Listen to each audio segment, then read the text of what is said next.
ሊቃናተ ነድ ዘሰማያዊት ማይፈድ በእንተ በግዑ እቀብዋ ነዛቲ ያዘድ።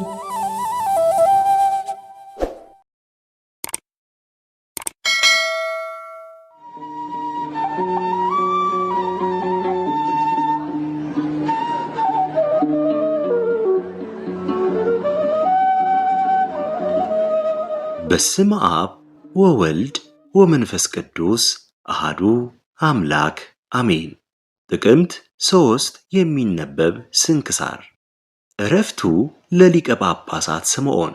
ጥቅምት 3 በዚች ቀን አባቶች ሊቃነ ጳጳሳት 51ኛ የሆነ የእስክንድርያ ሊቀ ጳጳሳት አባ ስምዖን አረፈ። ይህም አባት ከእስክንድርያ ከታላላቆች ተወላጅ የሆነ ወላጆቹም ሃይማኖታቸው የቀና ነው። እርሱም ከታናሽነቱ የሃይማኖት ወተትን ጠጥቶ አደገ። ስለዚህም የቤተ ክርስቲያንን ትምህርት ተማረ።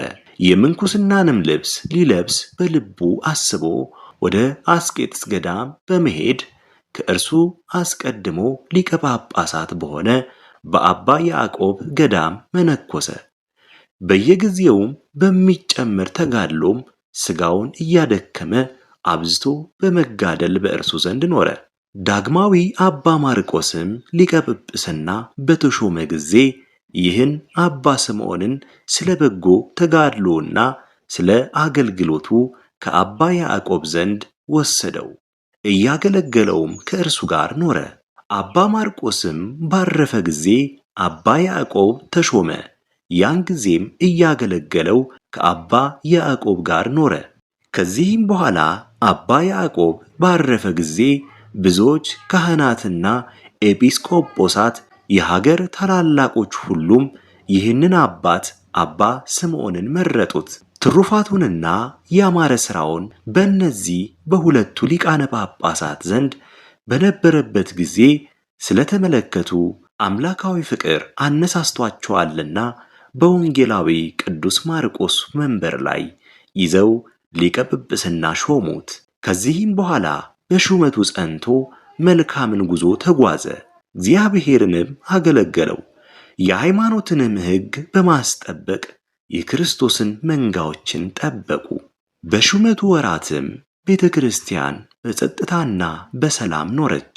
ከዚህም በኋላ እግሮቹን በጽኑ ደዌ ታመመ።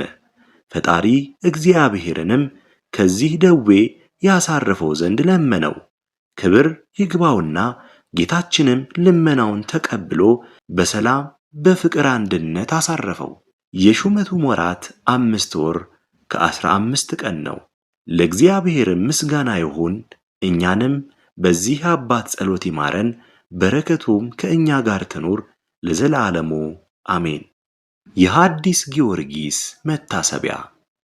በዚችም ቀን የሐዲስ ጊዮርጊስ የምስክርነቱ መታሰቢያ ሆነ።